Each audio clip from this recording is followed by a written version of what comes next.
Hey guys, Mish here, and today I have a study for you that looks at the effects of a low-carb diet on both cognition and exercise efficiency. So what these researchers did was they took 20 sedentary men and put them on a high-fat diet for 7 days and looked at how their performance on both cognitive and physical tests changed over the course of this diet. The first thing they did was they had all the men eat a balanced diet for 3 days just to have them all starting on a control diet before they put them into 7 days of a super high-fat, low-carb diet. So this was pretty much a keto diet, and they based it off of the Atkins diet, and it was made up of 74% fat and 2% carbs, and then the rest protein. So it was a very, very high-fat diet, and was definitely within the guidelines of a ketogenic diet. And one of the questions the researchers were most interested in is how these participants' exercise efficiency was changed by this super high-fat diet.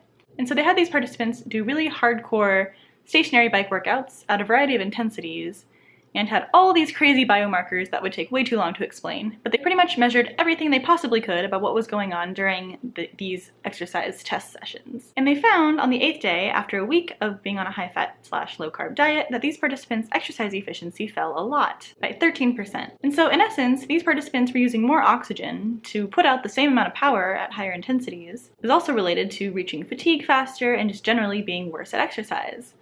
So it's sort of like these participants lost fitness over the course of 1 week on this low-carb diet. And the crazy thing about this loss of exercise efficiency is that 2 things that result from the keto diet that we know about would actually cause your efficiency to increase. So one example of this is ketones, which is something that your body produces a lot of on a high-fat diet.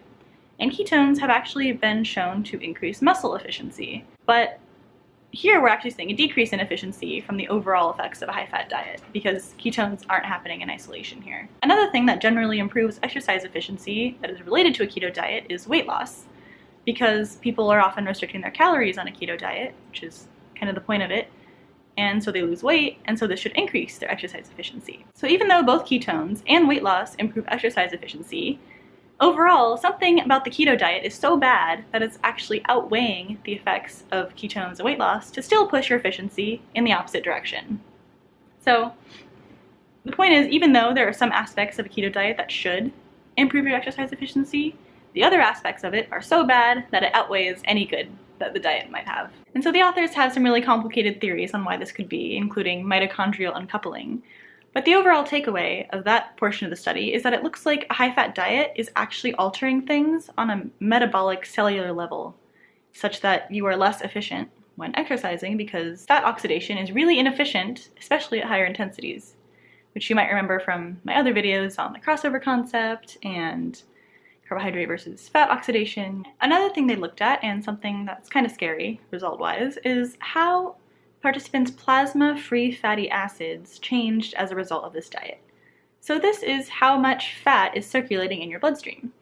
And having a high level of free fatty acids is associated with all kinds of negative health outcomes, particularly, as of late, obesity and insulin resistance and development of type 2 diabetes.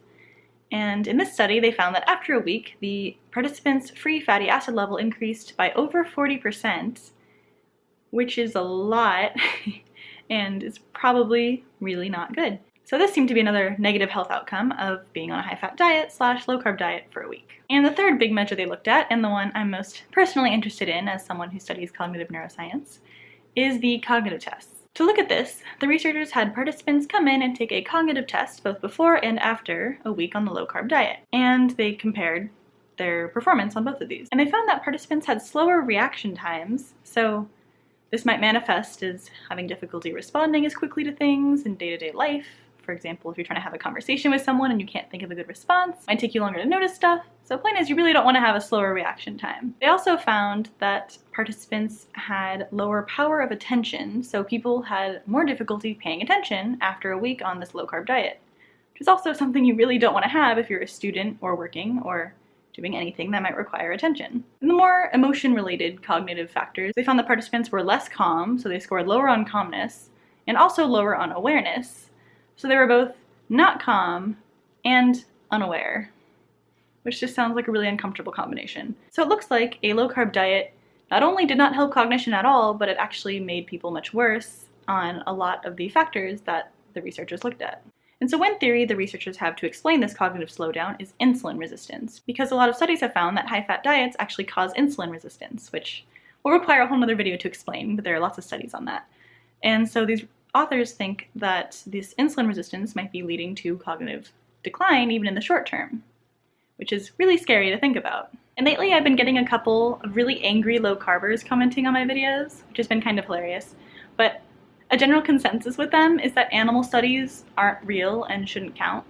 But I just wanted to use this study as an example of one that has almost perfectly replicated the rat studies done on the topic. So these authors have done pretty much this exact study on rats and found the same effects that they found in humans.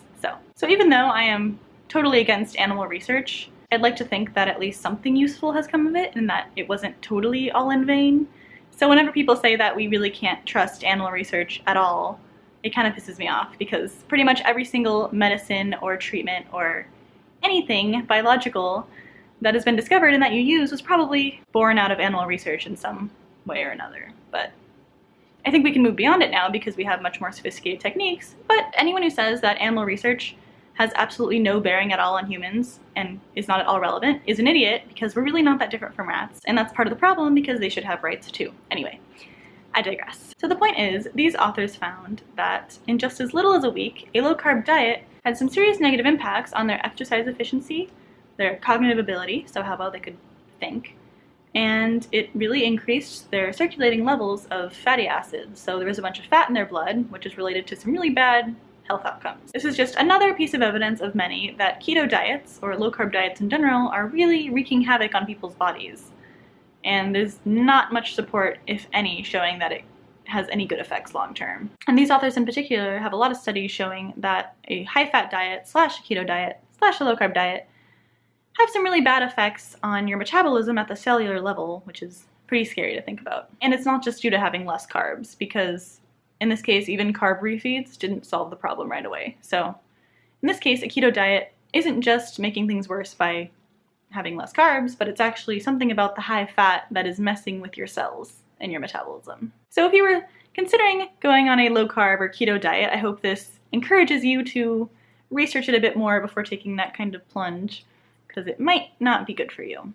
Thanks so much for watching, and please share and subscribe to see more videos. Also, if you could support me on Patreon, I would really appreciate it. I'll put the link up here and below. And so what that is just you would pledge however much money you want, could just be $1 or $2 for every time I make a video, or per month. And that would help me a lot, because grad school is really ramping up and I'm finding myself busier and busier by the day. In fact, my social life has taken a hit, but I really like to make videos for you guys. So if you want to help me out on Patreon, I would really, really appreciate it.